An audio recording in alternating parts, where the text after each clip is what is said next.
Les conséquences de la guerre, elles sont nombreuses et prégnantes en Israël aujourd'hui encore. Cette fois, on en parle sous un angle différent, celui du post-trauma. Une étude indique que celui-ci pourrait coûter cher à l'économie israélienne. Oui, c'est vrai que je parlerai régulièrement du post-trauma avec vous sur l'antenne de RCJ parce que c'est un sujet en Israël qui est très présent et qui est malheureusement maltraités, peu traités, parce qu'il n'y a pas de budget, parce que beaucoup ont honte de parler de leur post-trauma, que ce soit les soldats qui sont revenus du front, qui sont en vie, donc qui se sentent coupables de ce pain, que ce soit les civils qui ont des traumatismes liés aux sirènes, simplement à des bruits et ce genre de choses. Et là, il y a une étude une étude en Israël, qui montre que le coût économique dans les 5 prochaines années du post-trauma est estimé à 200 milliards de shekels, 200 milliards shekels.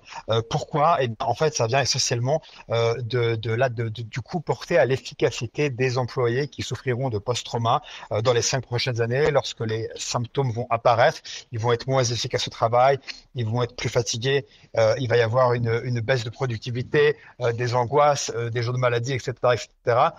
C'est vraiment une étude extrêmement approfondie qui montre ce que ça va coûter, peut-être pour appeler le gouvernement à prendre des mesures, pour mettre en place des mesures rapidement, pour mettre des budgets, pour donner plus de moyens également à la médecine publique, parce qu'il n'y a pas assez de psy qui sont pris en charge par la sécurité sociale, pas assez de psychiatres également, tout simplement pas assez de rendez-vous disponibles également. Donc peut-être que c'est aussi une manière d'avertir le gouvernement sur ce qui vous semble aujourd'hui onéreux va l'être encore plus dans 5 ans. Si vous ne gérez pas aujourd'hui ce qui vous semble cher, vous allez le payer 3 fois, 4 fois, 10 fois plus dans quelques années. Alors, il y a toutes sortes de traitements pour le post-trauma. Il y a l'hypnose, il y a les séances de psy, il y a même certaines thérapies contrôlées par le ministère de la Santé qui sont avec l'usage de la MDMA, qui est une drogue normalement, qui est illégale, mais qui est utilisée dans un cadre thérapeutique. Voilà, en tout cas,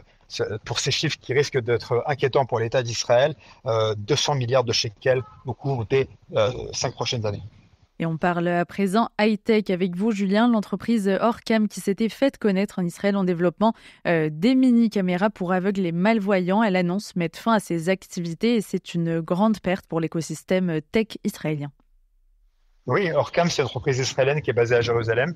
Elle a été fondée par Amnon Shashua, c'est le fondateur de Mobileye. Mobileye, c'est la plus grande exit de l'histoire de l'industrie israélienne, puisque ça avait été racheté par, je crois, 13 milliards de dollars par Intel en 2013. Si mes souvenirs sont bons, ça va même dépasser la vente de Waze. Et il y avait de grands espoirs sur Orcam, qui était cette technologie vraiment impressionnante, ces mini-caméras qui reconnaissaient les visages, reconnaissaient les billets de banque, pouvaient lire des textes, etc., etc., etc. Et ça avait fonctionné pendant plusieurs années. Ces caméras avaient obtenu de nombreux prix à l'international. Ça avait d'ailleurs été vendu en France. Et puis, l'arrivée de l'intelligence artificielle, vous savez, dans les applications de téléphone, a un petit peu tout bousculé avec voilà, des choses qui sont accessibles par téléphone gratuitement, alors que ces caméras étaient assez coûteuses. Donc l'entreprise Orcam a annoncé ne plus développer ces lunettes, pas ces lunettes, ces mini-caméras qui se mettaient sur des lunettes. Par contre, elle travaille sur un autre produit qui est cette fois destiné à ceux qui ont des troubles de l'audition. C'est un appareil auditif assez perfectionné, assez innovant, qui permet notamment d'isoler les bruits autour de vous et de n'entendre que la personne en face de vous. Bah, je l'ai fait simple, c'est un peu plus compliqué que ça. C'est assez triste parce que c'est une entreprise qui était basée à Jérusalem, qui avait plus de 400 employés. J'avoue en avoir fait partie. Voilà, je le dis à l'antenne, j'ai travaillé à Orcam pendant 2 ans et demi, donc j'ai un attachement sentimental à cette entreprise. C'était une grande entreprise avec plus de, je vous dis, 400 employés, avec beaucoup d'employés également dans le monde entier. On avait des employés en Europe, aux États-Unis, etc., etc. Et là, il reste quelques dizaines de personnes. Et c'est aussi, au-delà de l'échec de cette entreprise, c'est aussi une mauvaise nouvelle pour Jérusalem parce qu'il y a moins d'entreprises high-tech à Jérusalem que dans la région de Tel Aviv. Et c'est dommage parce que dans cette entreprise, il y avait beaucoup d'employés, par exemple, orthodoxes, des employés arabes, etc., etc., et qui se retrouvent donc au chômage maintenant. Merci beaucoup, Julien, de nous parler de ce sujet dont on n'entendrait pas forcément parler sans vous. Passez une bonne journée. On vous retrouve la semaine prochaine. Merci à vous.